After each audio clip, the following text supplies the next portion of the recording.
muling gumugulong ang tensyon sa karagatan at hindi ito simpleng alon ng balita. Isang video ang kumakalat ngayon kung saan makikita ang China Coast Guard na mapanganib na humarang sa isang barkong Pilipino na nagsasagawa ng resupply mission sa Ayungin Shoal. Sa gitna ng mapanganib na maneuver, nagkaroon ng palitan ng tinig sa radyo, isang tinatawag na radio challenge kung saan kapwa nagbabala ang China at ang Pilipinas sa isa't isa.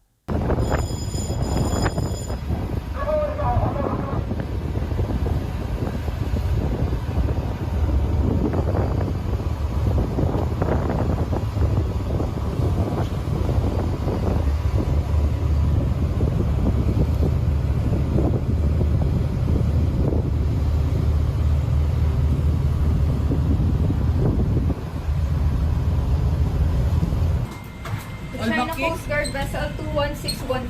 This is Philippine Coast Guard Vessel DRP Cabra, MRRV 4409.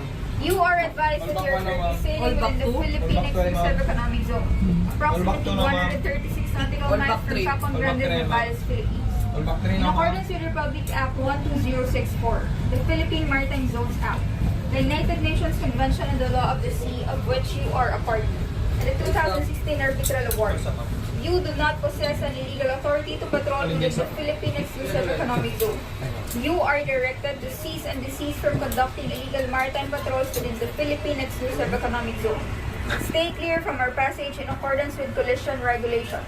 Over. 2409. This is China Coast Guard Vessel 21612. China has indisputable sovereignty over the Hawaiian Island and its adjacent waters. To avoid miscalculations, leave the area immediately and stay away from it. Over.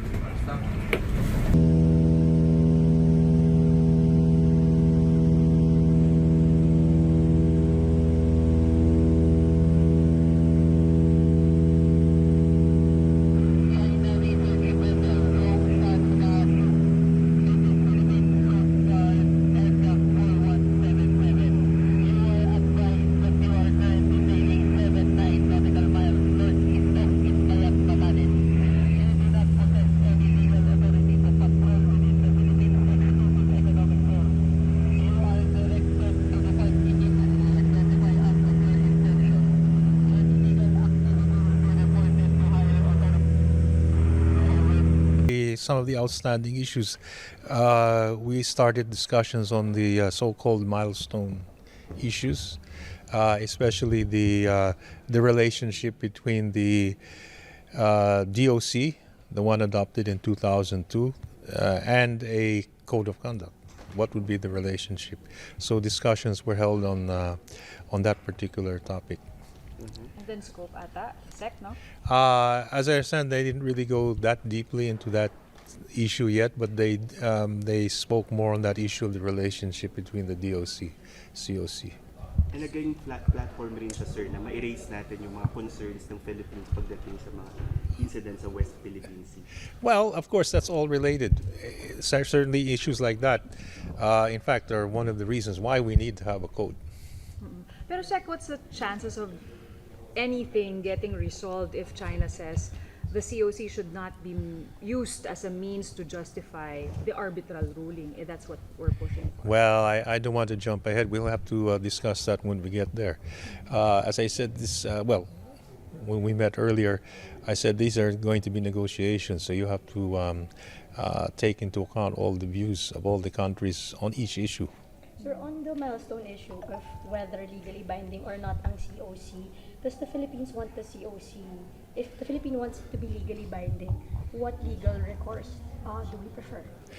Well, let me say first, before you get to that particular issue, you have to know what we're going to be adopting. So we have to see first how, let's say, the latest draft of a code of conduct looks like before we can address that issue. I think that's one of the issues which will be discussed perhaps last, because we have to ensure our position is that we should have, at least on paper, an effective and substantive code. And then we have to decide then how we'll implement that. So we're still, unfortunately, not yet there. So that's why we'll be having more rounds of negotiation this year, and of course next year during our chairmanship.